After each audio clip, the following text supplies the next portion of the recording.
নমস্কাৰ আপোনালোকক পুনৰবাৰ ইজি টু ষ্টাডি চেনেলৰ অন্য এটা ভিডিঅ'লৈ আপোনালোকক স্বাগতম জনাইছোঁ। আজিৰ ভিডিঅ'টোৰ প্ৰথমটো কুৱেশ্যন হৈছে ভাৰতীয় সংবিধান ৰচনা উপসমিতিত সদস্য হোৱা প্ৰথমগৰাকী অসমীয়া ব্যক্তি কোন?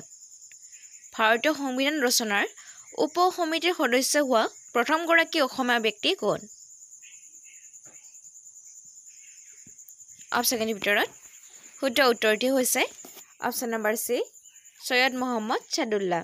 মনত ৰাখিব, ভাৰতীয় সংবিধান ৰচনা উপসমিতিৰ সদস্য হোৱা প্ৰথমগৰাকী অসমীয়া ব্যক্তি হৈছে সৈয়দ মহম্মদ ছাদুল্লাহ।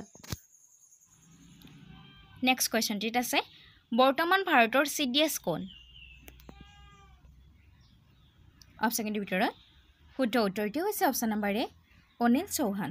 মনত ৰাখিব, বৰ্তমান ভাৰতৰ CDS হৈছে অনিল চৌহান।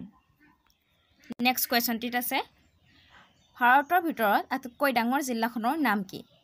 ভাৰতৰ ভিতৰত আটাইতকৈ ডাঙৰ জিলাখনৰ নাম কি? অপশ্যনৰ ভিতৰত শুদ্ধ উত্তৰটি হৈছে অপশ্যন নম্বৰ এ, গুজৰাটৰ কাছ জিলা। মনত ৰাখিব, ভাৰতৰ ভিতৰত আটাইতকৈ ডাঙৰ জিলাখন হৈছে গুজৰাটৰ কাছ জিলা। নেক্সট কুৱেশ্যনটিত আছে বন মহোৎসৱ 2024ৰ লগত কি অভিযান জড়িত? অৰ্থাৎ তলত উল্লেখিত বন মহোৎসৱ 2024ৰ লগত জড়িত। অপশ্যনৰ ভিতৰত শুদ্ধ উত্তৰটি হৈছে অপশ্যন নম্বৰ বি, এক পেট মা কে নাম। নেক্সট কুৱেশ্যনটিত আছে SBIৰ বৰ্তমানৰ অধ্যক্ষ কোন? SBIৰ বৰ্তমানৰ অধ্যক্ষ কোন?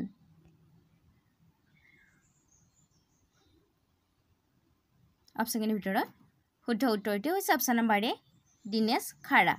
মনত ৰাখিব, SBIৰ বৰ্তমানৰ অধ্যক্ষ হৈছে দীনেশ খাৰা।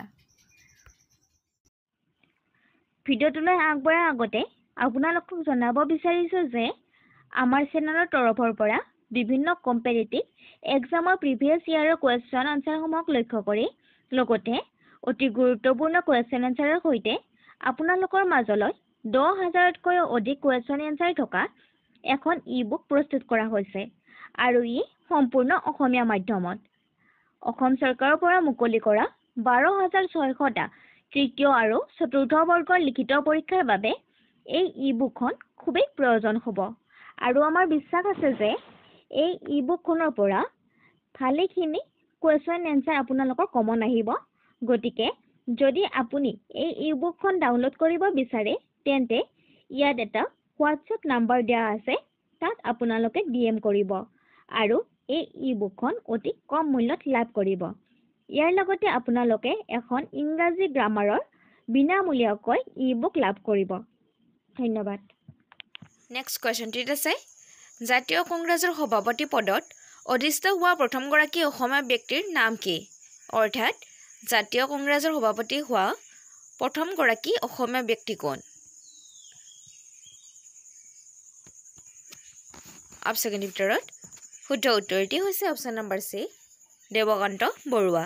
মনত ৰাখিব, জাতীয় কংগ্ৰেছৰ সভাপতি হোৱা প্ৰথমগৰাকী অসমীয়া ব্যক্তি হৈছে দেৱকান্ত বৰুৱা। নেক্সট কুৱেশ্যনটিত আছে ভাৰত চৰকাৰে দেশৰ অৰ্থনৈতিক সংস্কাৰণ নীতি কেতিয়া গ্ৰহণ কৰিছিল? ভাৰত চৰকাৰে দেশৰ অৰ্থনৈতিক সংস্কাৰণ নীতি কেতিয়া গ্ৰহণ কৰিছিল?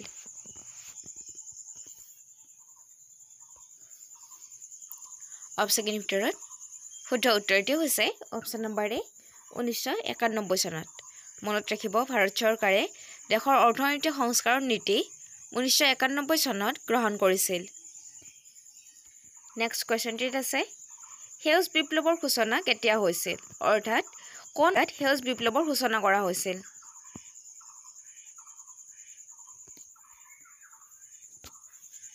অপশ্যনৰ ভিতৰত শুদ্ধ উত্তৰটি হৈছে অপশ্যন নম্বৰ এ, 60ৰ দশকৰ মাজত। মনত ৰাখিব, 60ৰ দশকৰ মাজত সেউজ বিপ্লৱৰ সূচনা হৈছিল। নেক্সট কুৱেশ্যনটিত আছে উদাৰীকৰণ আৰু ব্যক্তিগতকৰণৰ পৰিণতি হ'ল। অৰ্থাৎ উদাৰীকৰণ আৰু ব্যক্তিগতকৰণৰ পৰিণতি কি? মানে কি হৈছিল?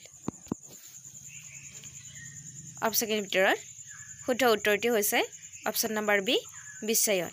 মনত ৰাখিব, উদাৰীকৰণ আৰু ব্যক্তিগতকৰণৰ ফলত বিশ্বায়ন হৈছিল। নেক্সট কুৱেশ্যনটিত আছে তলৰ কোনগৰাকী ব্যক্তি অসমৰ মুখ্যমন্ত্ৰী হিচাপে কাৰ্যভাৰ গ্ৰহণ কৰাৰ সময়ত বিধানসভাৰ সদস্য নাছিল।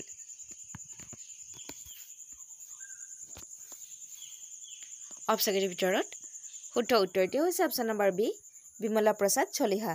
মনত ৰাখিব বিমলা প্ৰসাদ চলিহা যি সময়ত মুখ্যমন্ত্ৰী হিচাপে কাৰ্যভাৰ গ্ৰহণ কৰিছিল সেই সময়ত তেখেতে বিধানসভাৰ সদস্য নাছিল।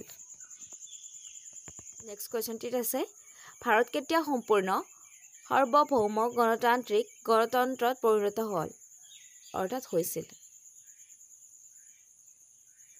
অপচনৰ ভিতৰত শুদ্ধ উত্তৰটো হৈছে অপচন নম্বৰ চি 1950 চনৰ 26 জানুৱাৰীত। নেক্সট কুৱেশ্যনটিত আছে বায়ু প্ৰদূষণৰ সৈতে জড়িত এক প্ৰধান সমস্যা হৈছে কি?